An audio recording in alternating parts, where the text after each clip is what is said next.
Hey, good afternoon, everybody. My name is Christopher Bannon with the National Service here in Slidell, Louisiana, and this is your weekly weather briefing and weekend update for Thursday, October 3rd, 2024.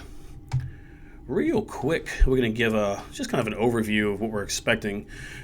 Most of the impacts we're expecting over the area over the next 48 to 72 hours. Excuse me. However, looks like the impacts are going to be pretty low. We're expecting an increase in rain. We already have rain that's across coastal Louisiana right now, slowly moving to the north. Most areas that are along and south of I-10-12 corridors should see some rain over the next 48 hours, with the kind of locally heavy rain mainly confined to the immediate Louisiana coast, so lower Plaquemines, lower Jefferson Parish, lower Lafourche, lower Terrebonne. Everywhere else would be a little bit more light to moderate, but even further north up towards Baton Rouge and especially like southwest Mississippi and Macomb may not see much of any rain over the next couple days. The tropical disturbance area that we've been watching over the Gulf of Mexico for the last couple days, those probabilities continue to decrease. It's only at a 30% now of developing, and it likely won't develop. However, we do expect to see some type of low pressure over the Gulf of Mexico this weekend that will lead to hazardous marine boating conditions, along with some minor coastal flooding possible. And then we still have looking at another cold front moving through early next week, probably sometime Monday, and that will definitely bring us some slightly cooler air, but much drier conditions, leading to a very quiet and nice week next week. So let's go to the quick kind of look at the forecast. Sorry, it should have been the tropical update, but I think that is going to be the next slide. This forecast right now, the kind of video is going a little fast, so we're going to pause it real quick. Excuse me again. As you can see, this is what we're expecting kind of tomorrow. You see this area down along Louisiana. That's where we're expecting the rain, especially coastal Louisiana, pushing into kind of coastal Mississippi. However, really not much else going on further north. You go into another day or two and you look to see how the rain, again, this looks like to be kind of midday Friday, maybe late Friday. The heavier rain starts to push a little bit further inland. You can see the heavier rain across coastal Louisiana, coastal Mississippi, but very light rain over southwest Mississippi and near the Baton Rouge area. So right now, as you can see, there's kind of that red L. We've got some areas of low pressure, very broad across the Gulf of Mexico right now. However, we go into the weekend, as you can see, the rain starts to push further and further south, and we finally get a kind of a weak area of low pressure. This is going to be kind of late Sunday, probably midday Sunday, Sunday afternoon, kind of a stalled boundary across the area. There's going to be an area of low pressure right here. What that's going to do is it's going to tighten the gradient throughout the weekend, leading to some pretty windy conditions across the coastal waters. So if you've got any boating concerns, marine concerns, definitely looks to be a little rough out there. It also helped push the water towards the coast and lead to those minor coastal flooding concerns we had. But the bigger thing to look at is these blue lines with those blue triangles on it. We got one that's kind of across the southeast United States, but the other one is more, impressive for us. The one that's moving through the central U.S.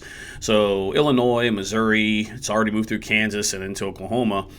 That is going to push through us on Monday. That's this next image right there. As you can see, that cold front is already pushing into most of Louisiana by Monday morning. It's going to continue to push throughout the day with a slightly cooler air, but definitely much drier air behind it, and a big old area of high pressure, which generally leads to quiet weather. One thing to remember, though, this is October. October is typically our driest month of the year. It's also when we start to see these cold fronts start to come through a little bit more regularly. So we're finally moving towards that fall season. Keep playing the video. As you can see, we got high pressure in by the end of the week. We push that all the way back here again. As that cold front I was talking about earlier, it's pushed through. That's Tuesday, and here's Wednesday, and then Thursday, with high pressure just dominating most of the eastern U.S. The tropical weather outlook I mentioned earlier, we do have Kirk and Leslie out there right now. Kirk is a hurricane and Leslie tropical storm. The area we have been watching over the Gulf of Mexico and the Western Caribbean, they have decreased those probabilities down to 30% over the next 7 days. We're likely not to see anything develop, like at least tropical, out of this. That said, remember, we are looking at kind of a weak area of low pressure still to develop, which will bring us those hazardous marine conditions and minor coastal flooding, which the also bringing some rain into the air, which is already moving into the region. I bring up this image right here. It's two different rainfall images. The one on the left of your screen is the total rainfall from now through next Wednesday. Well, as you can see that, it's like, well, there's decent rain across much of the area, but you look at the kind of the key on the left side, you can see around the Baton Rouge Macomb, man, we're talking like less than 1/10 of an inch. So we're not really anticipating much rainfall across the north and northwest area. I mean, even down to Covington, getting closer to Slidell, we're looking at less than 1/4 of an inch. That said, you go to the South Shore and coastal Mississippi, you could see anywhere from about 1/2 inch to maybe 1.5 inches. Likely, especially coastal Mississippi, that heavier rain is likely to remain just off the coast. But you get south of New Orleans metro area, definitely heavier rainfall that's expected to occur. Could see some areas it could get as high as 3, 4, 5 inches. Especially the closer you get to the coast.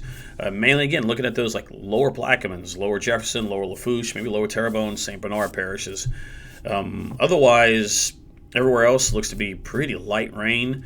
Remember, that's the rainfall through Wednesday. However, on the right image, you can see this is rainfall that is expected after Saturday night.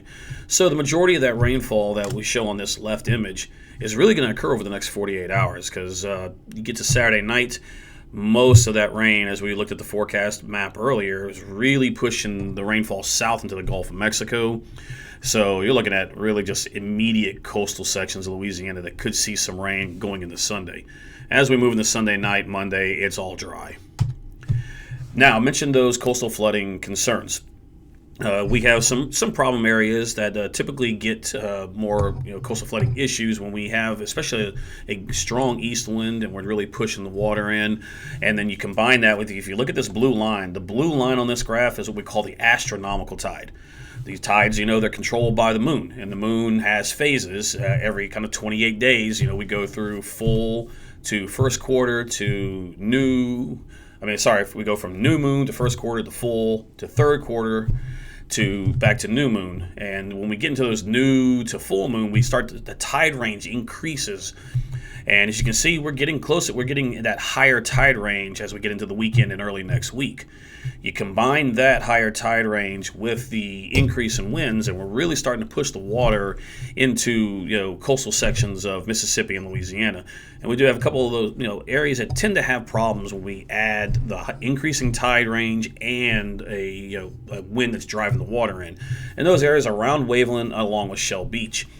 Looking at this gauge right now, don't get too much into like what the letters mean on the right. However, just looking at the MLLW, and that stands for mean lower low water. I'm just looking at this because we have a really good idea of when they start to see impacts. This darker black line is the actual forecast. Well, when that black line is expected to get to about 3.2 feet, when you're referencing to the MLLW, that's when they start to have some minor coastal flooding issues. They start to have some of these roads around Waveland start to get water on them. A few of them become impassable. And then as you see going into, that's really starting you start to see some higher tides Saturday morning, but really starts to increase on Sunday morning and especially Monday morning. The shaded area though, this is that kind of like that, you've heard error cone. This is kind of an error. It kind of gives us an idea of like where the 90th percentile to 10th percentile. And basically what that is this higher range here is the 10th percentile. So there's like a 1 in 10 chance it could get above that. So it's usually kind of what we say, like it's the most likely worst case scenario. But typically with what I'm showing right here, this is kind of a model it's going off of. A lot of times if we are expecting some coastal flooding issues, especially Waveland and Shell Beach tend to overachieve compared to with what this model shows. So it may be closer to this higher range there. So by Monday morning, Waveland could see a 3.6, 3.7 on the gauge when referencing MLLW. And that definitely is going to cause some minor problems over there. Again, that looks to be worst case is going to be Sunday and Monday. So we'll just have to keep an eye on it to see if we need any coastal flooding advisories. Shell Beach, very much similar to the Waveland gauge. Don't really have a great idea of when they start getting impacts in Shell Beach. We do know that like we get above 3, you can start driving some water in there, and as you can see, that range really increases from the lower portion, which is like 2.8, 2.9, but the higher end is showing possibility of like 3.6, 3.7 again.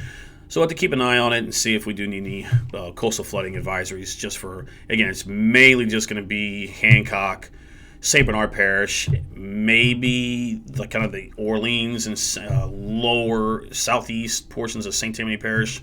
Orleans would be outside of the hurricane risk reduction system, and it would just be some minor coastal flooding. The outlook for the next 6 to 10 days. Remember, we're looking at that cold front coming through on Monday. Behind that cold front, definitely see some much drier air, but see some slightly cooler air. And that's what this one's showing right here, showing the possibility of near normal temperatures. The early half of that 6 to 10 will probably be closer to slightly below normal. Look forward from a standpoint of the morning lows. The morning lows will probably be very comfortable because we'll be so dry, so we'll cool off overnight. We can still heat up though during the day, so that's why this near normal temperature is probably pretty accurate. That said, going to the 6 to 10 day rainfall outlook, as you can see, the dry air slides in behind the front this weekend, and that should keep things rather dry through much of next week. And the good thing with that is that if we are dry, we could, even if we get up into the upper 80s, even lower 90s, we will cool real quickly in the evening. So say you're bringing kids out to practices, soccer, football, baseball, any outdoor practices. It may feel real warm at the beginning of practice, but by the end of practice, you're wishing you had a jacket. So just keep that in mind as temperatures tend to, like this time of the year, that fall and spring, when we have the bigger transition months there, the temperatures tend to change rather quickly. We warm up fast in the morning and we cool off fast in the evening. So just keep that in mind next week as you bring in you got any plans outside during the late afternoon and evening hours, and especially if you've got any ball games to go to. Real quick summary of impacts. Main impacts are expected over the next 48 to 72 hours. Increase in rains, mainly across the coast, but looks like south of I-10-12 corridors, we'll see the rain. North of that, going to struggle to get much more than maybe 1/10 of an inch. Could see some locally heavy rain along the immediate Louisiana coast, and then tropical development has decreased over the Gulf of Mexico. However, we're still looking at an area of low pressure to develop in the Gulf of Mexico that will tighten the pressure gradient, increase the winds across the area, lead to hazardous boating, marine conditions, along with some minor coastal flooding. And then next week looks to be very quiet with a cold front moving through kind of early Monday. Slightly cooler temperatures, but definitely much drier air moving in. One thing to mention, if by any chance you are going to the beach this weekend, do pay attention to any of the flags on the beaches, or if there's any rip current issues. With the increase in winds and the higher tide ranges, there is a high risk of dangerous, even life-threatening rip current conditions across Alabama and Florida. Don't have as big an issue here in Louisiana and Mississippi. One reason we don't really have a ton of beaches really there. We just kind of go into more of a marshland and gradually see conditions change. Whereas Mississippi does have those barrier islands that it kind of helps protect from the big rip current problems. However, that is a big issue across Alabama and especially Florida. And looking over at Mobile's forecast, they are expecting a high risk of life-threatening and dangerous rip currents this weekend and into next week. Thank you very much, everybody. Remember, don't have a good weekend, have a great weekend, and we will see y'all next Thursday.